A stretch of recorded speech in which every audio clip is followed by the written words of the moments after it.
Le livre de Bereshit, c'est le livre de quoi? Des Midot. C'est le livre que, d'après les histoires qu'il y a ici, on doit comprendre comment se comporter. Une des histoires les plus fortes est que on va faire naître ce qu'on ressent. Et le premier homme, le serpent, qu'après Akadosh Baruch Hu a créé un deuxième homme, qui est le premier homme que nous on connaît, c'est pour réparer la faute. Mais qui a créé la faute? C'est Hachem. Vaïta'atsev et libo. Et voilà. Quand on fait des choses avec tristesse, le résultat ne sera pas gai. Magnifique. Elle a tout compris là. Yomer Hashem emchet ha'adam asher barati. Akadosh Baruch Hu il a dit, je vais effacer cette création. Il n'y a pas de problème, efface. מעל פני האדמה, מהאדם עד בהמה, עד רמש עד עוף השמיים, כי ניחמתי כי עשיתי. הקדוש ברוך הוא était très triste de cette création. ונוח מצא חן. Et Noach, il a plu. Il a plu. מצא חן, Noach, il מצא חן, il a plu. הקדוש ברוך הוא. בעיני השם, on a le cœur et on a les yeux. Vous voyez que déjà là, il y a le cœur et les yeux. Et maintenant, on a toute l'histoire du déluge. Et à la fin de la paracha, on nous dit Vayechi, Vayechi, Vayechi, Vayechi. Qu'est-ce que tu veux? Pourquoi encore une fois, encore une fois, encore une fois? Beaucoup de fois, beaucoup d'années, je me suis posé cette question. Qu'est-ce qu'il veut dire? Dis-moi, celui-là a été le premier, celui-là a été le dernier, ça suffit. Qu'est-ce que j'ai besoin? Non. Il veut nous dire ici un grand secret. Premier secret, Vaïchi, comme j'ai dit tout à l'heure, 26 c'est 8. Divin, matière. L'homme, comme dit Rashi sur Bereshit, est la création pour connecter le divin à la matière.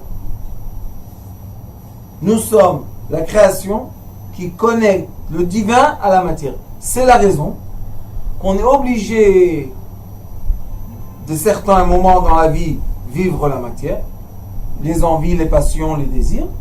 Et il y a d'autres moments qu'on quitte ça et on veut vivre le spirituel.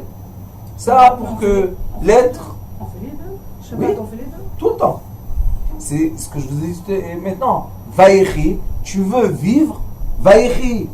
Yaakov, Vaïchi. Quand on dit Vaïchi, c'est quelqu'un de vrai qui a vécu. Ça veut dire quoi? J'ai vécu, je vis. Ça veut dire que je suis un peu dans les fautes et je suis un peu dans la volonté du spirituel. Chacun de nous connaît qu'il y a des moments qu'on est tout seul et on a envie, je sais pas, de faire quelque chose. On va. Après, quand on retourne à la maison, on s'est douché, on est assis sur le canapé, on se dit, c'est pas, où est la joie, où est le... C'est pas ça. Bon, on va ouvrir YouTube. Hop, on va mettre la chaîne Sidrei Chaim. Ah. Maintenant, oh, on va se coller loin, Kadosh Baruch Hu. Qu'est-ce qu'ils disent les gens? Est-ce que je dois être seulement collé au divin ou seulement dans la faute? Entre les deux. Bah oui. Ça, c'est comme un habit. Vous savez, l'habit, comment il est fait? Une partie des fils, ils sont de ce côté, l'autre partie est de l'autre côté. Et quand on les met comme ça, on a un habit qui tient. L'être humain, sa vie est vaïchi entre le nom divin et la faute. Et après, nous avons 14 fois écrit vaïchi. C'est quoi ce 14 là? Pourquoi 14? Pourquoi pas 12? Pourquoi pas 20? 14, en lettres hébraïques, c'est Yud et Dalet. Et on dit Yad, la main. Soudjok, la main. Notre main représente quoi? 4 et 10. Et le 4 et le 10, c'est le point divin que tout a commencé, c'est la lettre Yud. Après, nous avons 4 lettres du nom divin, le Yud, le Hei, le Vav, le Hei. Et après, nous avons 10 lettres que ça s'appelle les lettres qui remplissent le nom divin. On écrit Yud, on écrit Yud, Vav, Dalet. On écrit Hey, on écrit Hey, Aleph ou Hey Yud. On écrit Vav, Vav, Aleph, Vav. On écrit Hey, Hey, Aleph. Et on a 10 lettres. Ça nous forme une pyramide. Qui dit, il y a un point qui avait tout dedans. Et après ce point-là, s'ouvre tout doucement. Il s'ouvre. On a 4 et on a 10. 4 représente aussi, quand on dit Adam, dans la Torah, quand on dit Adam, on dit homme et femme ensemble. On a 4 mains, on a 4 pieds. Ça, c'est un homme entier. Alors, quand il dit Yad, 14 fois, je dis que vous allez vivre, c'est pour créer une pulsation de quoi? De vie qui va permettre la connexion, Yad. Alors, on a la connexion divine. On a le nom divin et la faute. Et on a maintenant le nom de Avram. Dans le début du monde, il est écrit Behi Baram. Behi Baram, Behei Baram. Behi Baram, il y a le petit Hei. Il y a un Hei qui est tout petit. Hashamayim Behi Baram. Mais c'est Behi Baram. Pourquoi on a besoin? Si on prend les lettres de Ibaram, on trouve le mot Avraham. Veut dire qu'au début de la création du ciel, déjà il y avait quoi? La volonté du cœur divin. Mais la volonté du cœur divin, c'était quoi? C'est qu'il y ait un être qui soit le serviteur du divin. Pour qu'il y ait un être qui soit un serviteur du divin, est-ce qu'il doit être une descendance d'ange ou descendance de fautif? Il est obligé de descendre du fautif. Pour réparer le monde. Et commencer à reparer, à remonter. Et c'est pour ça que Yosef, on lui a écrit Yosef li Hashem ben Acher. Le première lettre de Yosef, Yud, avec le Hei de Abraham, c'est quoi? Les 2 premières lettres du nom divin. Qui veut dire quoi? La pensée, Chokhmah, Bina et l'intelligence. Nous avons la sagesse et l'intelligence du divin qui ont créé le premier homme jusqu'à Noach, 10 générations jusqu'à Abraham, et de Abraham jusqu'à Yosef, combien? Abraham, Yosef, et Abraham, Yitzhak, Yaakov, Yosef. 4, combien? 10 générations de Noach jusqu'à Abraham, 4 générations jusqu'à Yosef. On a Yad. Yad le Yad, Koach.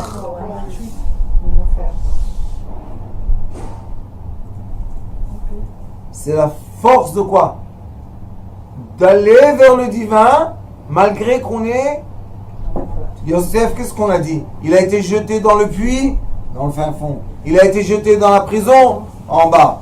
Joseph, le tzaddik, il est monté d'où? Il est monté de l'endroit le plus bas. Quelle est la volonté divine d'après ce qu'on vient de dire? Que Dieu veut qu'on descende en bas. Très bas. Pour remonter. Est-ce qu'il y a quelqu'un qui est descendu en bas et n'est pas voulu remonter? Ça n'existe pas. Vous savez pourquoi? Parce qu'il y a un moment, quand on utilise ce corps, il ne donne plus rien.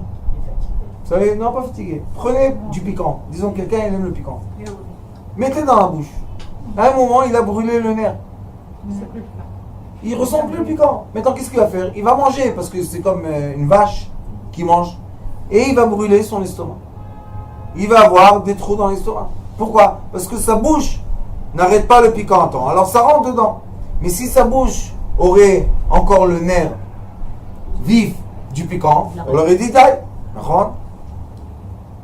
Nous, quand on utilise notre désir, envie, passion, etc., j'avais soif, j'ai eu de l'eau. Combien d'eau je peux boire? 1 litre. 2. Fini. Non, bois 10. Comment je vais boire 10? Et si je bois ici d'eau, qu'est-ce que je vais faire? Je vais affaiblir mon système humanitaire. Alors, qu'est-ce que ça veut dire? Ça veut dire que dans la paracha de Bereshit et dans la paracha de Noach, et je viens de recevoir comme ça, vous savez, un petit éclat grâce à vous. Bereshit, c'est une bête. Noach, c'est une noun. Ensemble, Ben, le fils. On a ici, dans 52, on a ici, Ben, 52. On a ici le parchemin de la naissance de nos enfants. Question dure. Quels sont les enfants qui nous font le plus de bien? Pas à 20 ans, pas à 30 ans, pas à 40, mais 50, 60, 70. Ceux qui étaient dans les fautes et ceux qui étaient dans les cieux. Dans les fautes. Vous êtes sûr de ce que vous dites? Ah bon? Alors tous mes enfants voyous, c'est eux qui vont faire le plus de bien. Pourquoi? Parce que c'est vrai que quand ils sont nés, et quand ils étaient adolescents, et quand ils avaient 20 ans, et quand ils avaient 30 ans, c'était un peu dur. Mais après, c'est les plus fidèles. Pourquoi ils sont fidèles, vous savez? Parce qu'on leur a permis de descendre pour remonter. Écoutez bien, c'est pour ça qu'il est écrit dans l'endroit où il y a un Baal Tshuva, le tzaddik ne peut pas résister là-bas. Pourquoi? Parce que la différence entre le Baal Tshuva et le tzaddik, c'est la différence entre Noach et Abraham. Noach ish tzaddik, il était un tzaddik, Bedorotav. Il est resté dans sa case de tzaddik et c'est fini. Mais Abraham, Abraham, il est né où? Il est né dans la maison du prêtre. C'était le prêtre de l'idolâtrie, son père. Et ce Abraham-là commence son chemin à faire quoi? À rechercher l'origine. Mais il est écrit dans l'origine. Be'ibaram. Hashamayim Be'ibaram. À Bereshit est écrit. Le ciel, quand ils vont se créer, qui va créer le nouveau ciel? C'est quoi le ciel? C'est une sphère. Qui va créer la sphère? Avraham. Avraham, non. Avraham. Je vais t'ajouter le hey.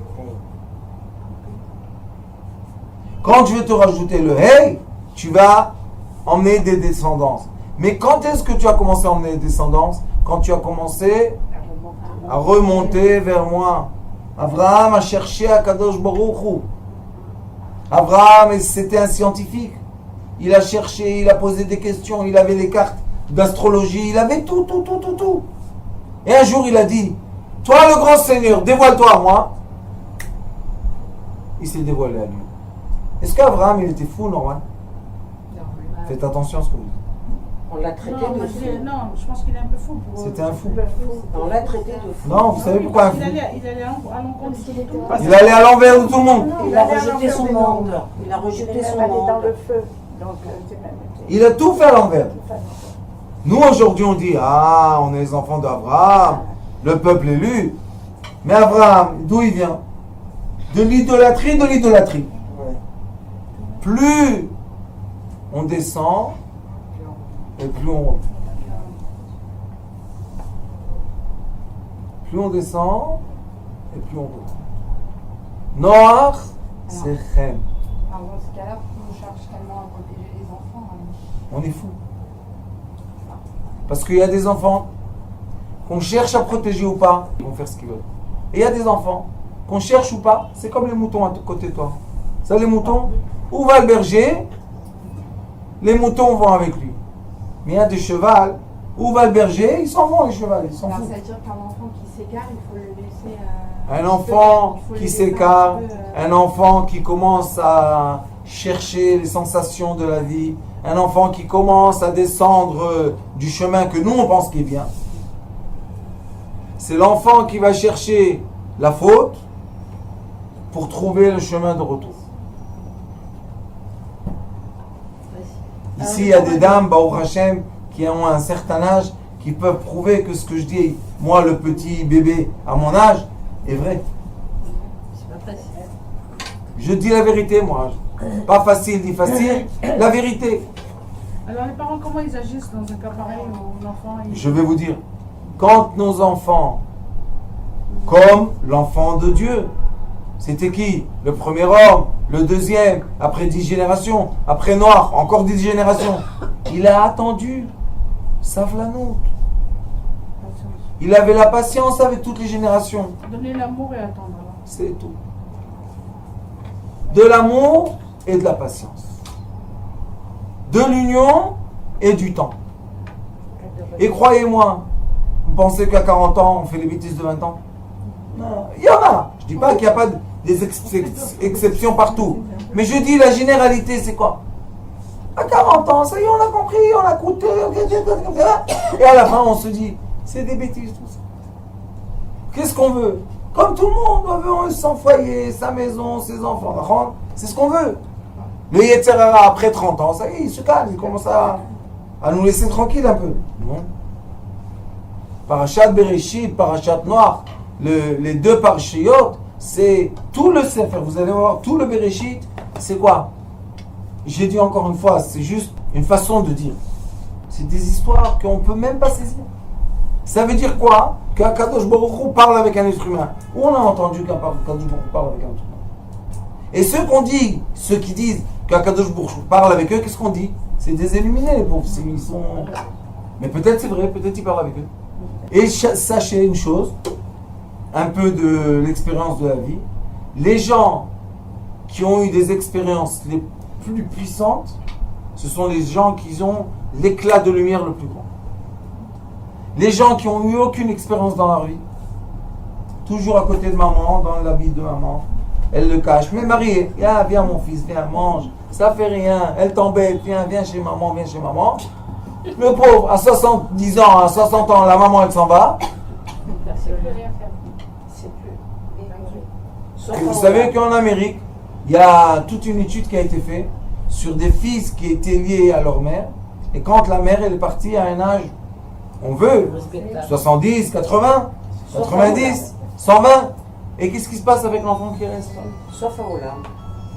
Sauf là, vous savez qu'est-ce qui se passe? Après quelques années, il s'éteint.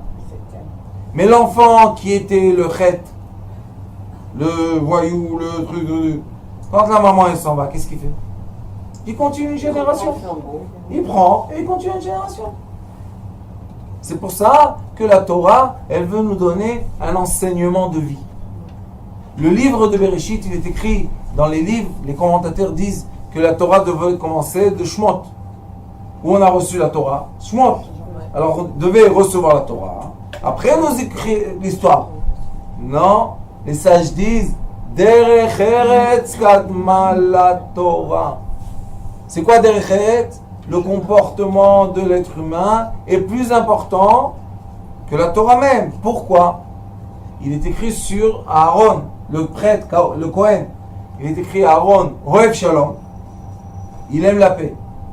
Rodev Shalom. Il poursuit la paix, il veut la paix, il cherche à faire la paix. Ohev et Abriot, il aime les créatures. juifs. Non, Non. Ah, Tout le monde. vous savez lire, moi aussi j'ai les briot. Il n'y a pas écrit Ohev et Yehudim. Non, Koulam. Ohev et Abriot Kulam. Koulam. À la fin, Mekarvam la Torah. C'est quoi Bereshit et Noach? Ohev Shalom, l'entier de l'homme. Ohev Shalom, Rodev Shalom.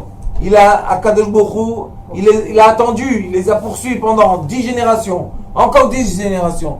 Ohev Shalom, Rodev Shalom. Ohev et Abriot. Il a aimé tout ce qu'il a créé. Shmot, ou Mekarvan, la Torah. Qu'est-ce qu'il a approché à la Torah? Des esclaves. Mazébriot. Il nous dit, moi j'aime les créatures les plus simples que vous pensez qu'ils sont simples. Eux, je vais les amener vers la Torah. C'est qui? C'est les Baalei Tchouva. Ceux qui ont fait Tchouva. Vous savez c'est qui dans la Torah? Dans le Talmud? Rabbi Akiva. Rabbi Akiva dit 40 ans, j'étais ignorant. Et c'était pas seulement un ignorant, c'était un maharetz, c'était un dangereux. Et 40 ans, j'ai étudié. Et 40 ans, j'ai enseigné. Mais Rabbi Akiva, c'est celui qui tout le temps dit approche-toi de l'être humain, donne l'honneur à l'être humain, occupe-toi de l'être humain, va'afta l'eracha kamocha, c'est Rabbi Akiva. Et ce Rabbi Akiva, c'est l'image de Aaron. Et Aaron, c'est l'image d'Abraham. Et Abraham, c'est l'image de Noach. On dit que c'est pas le même. Oui, mais Noach, ses générations, il a fait ce qu'il a pu faire. Alors le Zohar Kadosh dit, mais non, Noach, tu devais poursuivre les gens de ta génération. Et si tu as parlé avec Dieu, pourquoi tu n'as pas prié pour eux qu'ils fassent tchouva? Mais c'est très facile de dire ça quand on est loin, 3000 ans de l'événement, on peut juger l'événement. Mais quand on est dans l'événement, on peut juger l'événement. Alors la Torah elle nous dit Bereshit Noach. Tu dois considérer tous les êtres humains comme tes enfants, comme ton fils Ben. Et quand tu considères les êtres humains comme ton fils, comme le Ben, alors tu peux continuer. Noach, Lech Lecha, Va'era, tu peux continuer. Mais si tu ne les mets pas comme tes enfants, tu ne peux pas. Quels enfants? Ceux que Akadosh Baruch Hu a pleuré. Ceux que Akadosh Baruch Hu a vu une grande partie détruite. Ceux que Akadosh Baruch Hu a vu. Vous savez c'est quoi un père qui perd la majorité des enfants? Il y en a un qui reste. Et celui-là qui reste, encore c'est pas ce qu'il voulait. Encore 10 générations. Et voilà, on a le premier qui commence. Akadosh Baruch Hu a dit Ki Adam et Sadeh. L'être est comme l'arbre. Regardez l'arbre. Vous mettez le noyau dans la terre. Qu'est-ce qui se passe? Il pourrit. Le noyau de la terre, il pourrit. Et après qu'il pourrit, qu'est-ce qu'il fait? Il se sépare. Il se sépare en deux. Vous avez jamais vu un... Mettez dans le coton, vous allez voir. Il se sépare en deux. Et après, il y a la tige qui sort entre eux. Donc la force de la tige de sortir, c'est de la force de la séparation. C'est un peu dur. C'est un peu dur de digérer ça. Parce que c'est une vérité forte. Donc quand on voit des séparations, on doit être patient et amoureux. S'il y a deux enfants qui ne sont pas dans la même direction, il faut attendre. Qu'est-ce qu'il y a? Tic. Ça veut dire qu'il y a entre eux, il va y avoir une mèche qui va sortir comme ça, qui va être le début d'un arbre.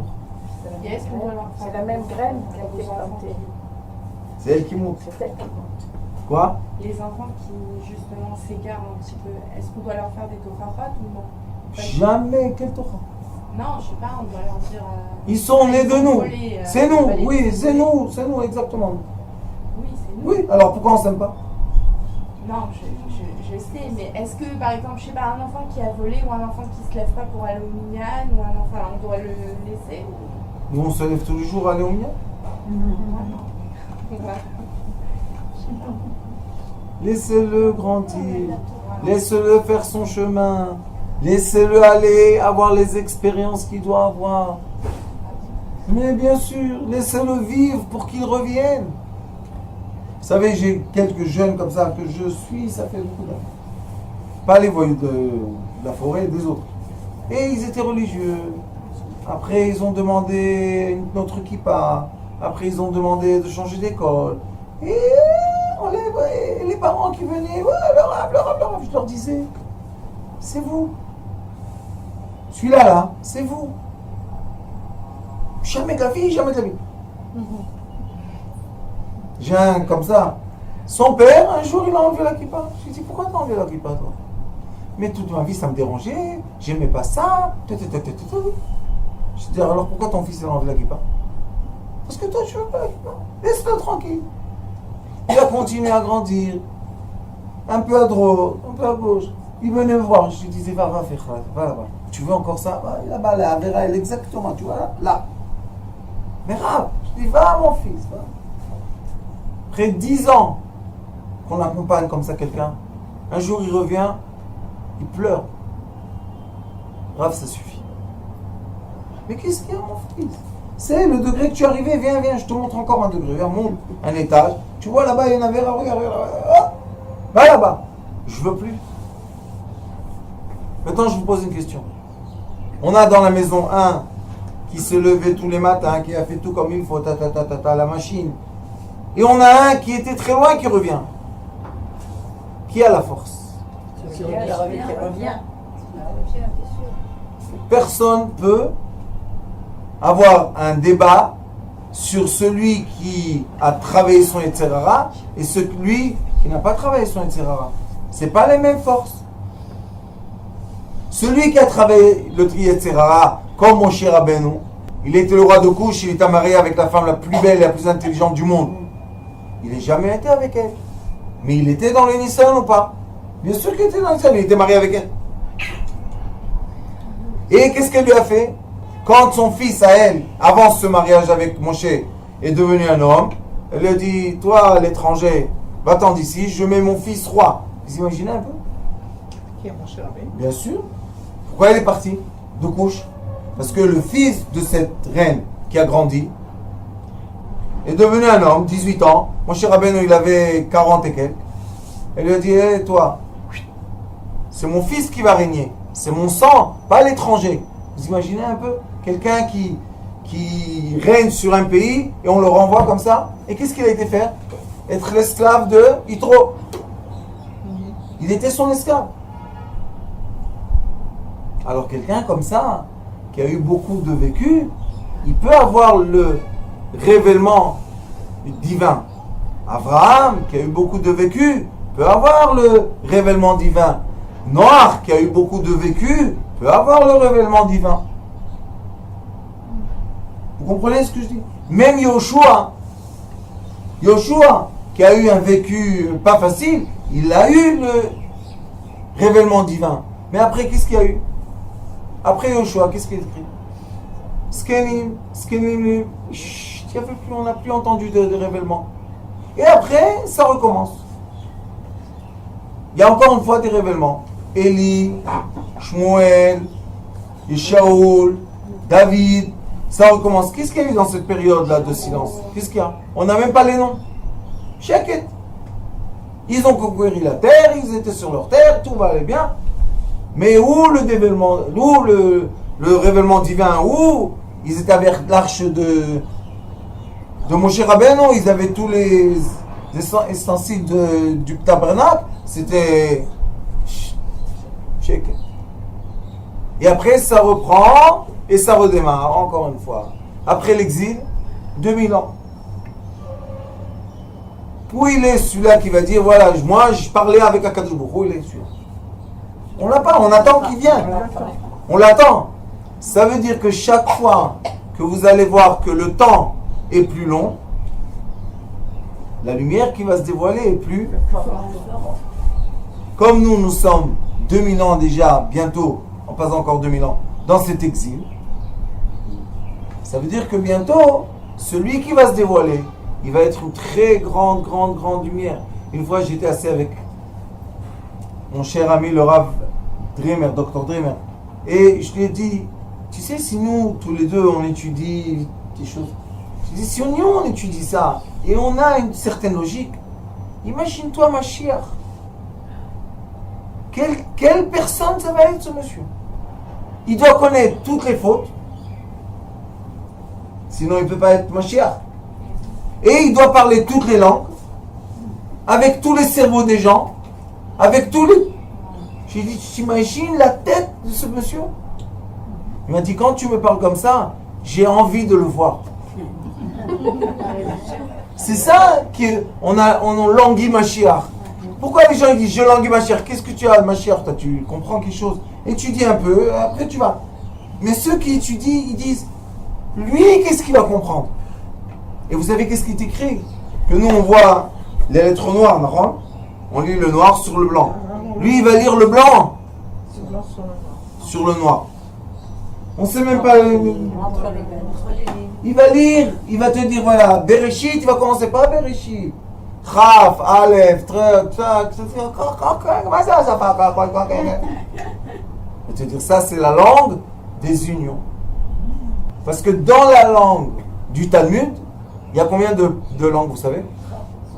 70. Une par nation. Dans le Talmud, il y a 70 langues. Comme c'est les langues que Pharaon savait. Pourquoi? Parce qu'on dit qu'un sage, c'est quelqu'un qui peut écouter et comprendre toutes les langues. Pourquoi toutes les langues? Parce qu'une personne, quand elle veut s'exprimer vraiment, elle s'exprime le mieux dans sa langue maternelle. La langue, quand il était petit, c'est la langue qui a été enregistrée de la façon la meilleure. Donc on voit que Baruch Hashem, dans notre Torah magnifique, il y a de la lumière. Et nous, Baruch Hashem, je reçois beaucoup de commentaires sur les cours, et les gens disent, mais Rav, c'est de la lumière. Alors Bezrat Hashem Iratzon, Kadosh Baruch Hu nous donne la permission qu'on puisse lire entre les lettres. On ait la chance de comprendre que les mots Vaïchi, c'est pas un hasard. Le nombre de fois c'est écrit, c'est pas un hasard. Tout est pour nous indiquer une chose. Le mal et le bien sera du mal. Et ça, c'est la définition d'une quoi? D'une sphère entière. Tu es arrivé en haut dans le maximum du bien, tu descendras dans le mal. Et dans la halakha de la tzedaka, je finis par ça. Dans la halakha de la tzedaka, il est écrit Shlach lachmecha al pnei hamayim. Donne. Pourquoi? Parce que si c'est pas toi, ça sera ton fils. Si c'est pas ton fils, ton petit-fils. Si c'est pas ton petit-fils, ton arrière-petit-fils. Un jour, un de tes descendants, il va avoir besoin de tzedaka. Si toi, tu l'as pas donné, qu'est-ce qu'il va récolter? Alors il faut donner. Il faut aimer. Et Baruch Hashem, je vous annonce, je vous invite, la Iloula de mon Rav, il y a un bus qui va sortir de Netanyam, bien sûr, et on va aller sur la tombe du Rav, une grande souda, de la musique, de la joie, de la fête, Dvar Torah. Je vous invite tous ici et tous ceux qui nous regardent à l'extérieur, et Bezrat Hashem, on va avoir une grande Iloula, et ce qui est important dans la Iloula, il est écrit que la lumière du tzaddik descend. Pour éclairer quoi, vous savez? Tout ce qui lui appartient comme petite bougie. Et nous, on est des petites bougies. Maintenant, on va avoir la flamme qui va allumer notre conscience, de comprendre la Torah de la façon qui est quoi? L'amour de l'être. Et l'amour de l'être permet à l'être la volonté de se rapprocher